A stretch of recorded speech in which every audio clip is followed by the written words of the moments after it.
आसिम अजहर को अंडररेट क्यों किया जाता है? सोशल मीडिया ट्रोलिंग हो या जिंदगी के उतार चढ़ाव, गुलकार आसिम अजहर हर चीज को बखूबी मैचिंग करने की सलाहियत रखते हैं। हाल ही में उन्होंने जियो डिजिटल को दिए एक इंटरव्यू में इस बारे में बात की। उन्होंने कहा कि वक्त के साथ अपनी गलतियों और बेवकूफियों से सीखा है। आसिम ने कहा कि वो बचपन से बहुत हाइपर एक्टिव और शरारती बच्चे थे। अक्सर वालिदैन के ऊपर कोल्ड ड्रिंक गिरा देते थे, लेकिन उसके बावजूद फर्माबरदार बच्चे थे। आसिम ने कहा कि उन्हें ये देखकर बिल्कुल अच्छा नहीं लगता कि आजकल वालिदैन अपने बच्चों को वक्त देने के बजाय टैबलेट या फोन दे देते हैं। उन्होंने कहा कि बचपन में खेलने का वक्त हुआ करता है, जब हम शाम को 4 से 5 तक सिर्फ खेलते थे, लेकिन आजकल बच्चे शायद इससे महरूम हैं। गुलकार ने अपने बचपन की कुछ यादों को ताज़ा करते हुए कहा कि वो शाहरुख खान के बहुत बड़े फैन हैं। बचपन ही से किंग खान की फिल्में देखते आए हैं और अब भी देखते हैं। उनसे सवाल पूछा गया कि 90 की दिहाई से अब तक पाकिस्तानी म्यूजिक इंडस्ट्री को उन्होंने किस तरह तरक्की करते हुए देखा। इस सवाल पर आसिम अजहर ने कहा कि उन्हें 90 में बनने वाले गाने बहुत पसंद हैं और उनके बचपन की बहुत खूबसूरत यादें उस म्यूजिक से वाबस्ता हैं। उन्होंने कहा कि हमेशा से पाकिस्तानी पॉप म्यूजिक से मुतासर रहा हूँ। गुलकार फाखिर महमूद, हारून के अलावा म्यूजिक बैंड स्ट्रिंग्स मेरे पसंदीदा हैं। 14 अगस्त पर हारून के बहुत से तरानों पर स्कूल में टैबलो करना जिंदगी के चंद खूबसूरत यादों में शामिल है। अपने म्यूजिक करियर पर बात करते हुए आसिम ने बताया कि 2012 में उन्होंने अपनी म्यूजिक के सफर की शुरुआत की।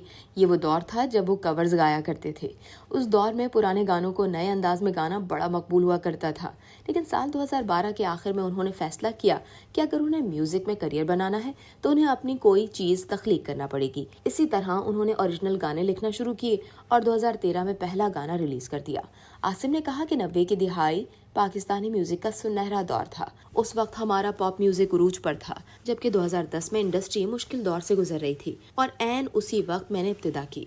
उस वक्त यूट्यूब बैन था और आप अपने गाने वहां रिलीज नहीं कर सकते थे। पाकिस्तान के अलावा किसी भी मुल्क के फनकारों का काम देखना मुश्किल था, जबकि अब दुनिया बदल गई है और अब अपना काम सोशल मीडिया पर डाल सकते हैं, कोई पाबंदी नहीं है। आसिम से पूछा गया कि आपको अंडररेट क्यों किया जाता है, तो इस सवाल का जवाब देते हुए आसिम ने कहा कि मैं समझता हूं कि अंडररेट होना ओवररेट होने से बेहतर है।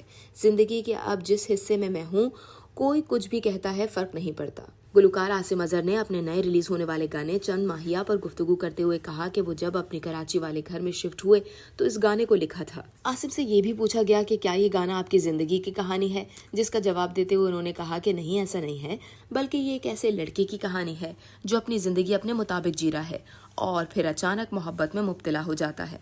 उन्होंने कहा कि जिन लोगों को प्यार से डर लगता है तो डरना भी ठीक है। आसिम ने कहा कि वो अब से कोशिश करेंगे कि हर महीने अपने चाहने वालों के लिए एक गाना रिलीज करें।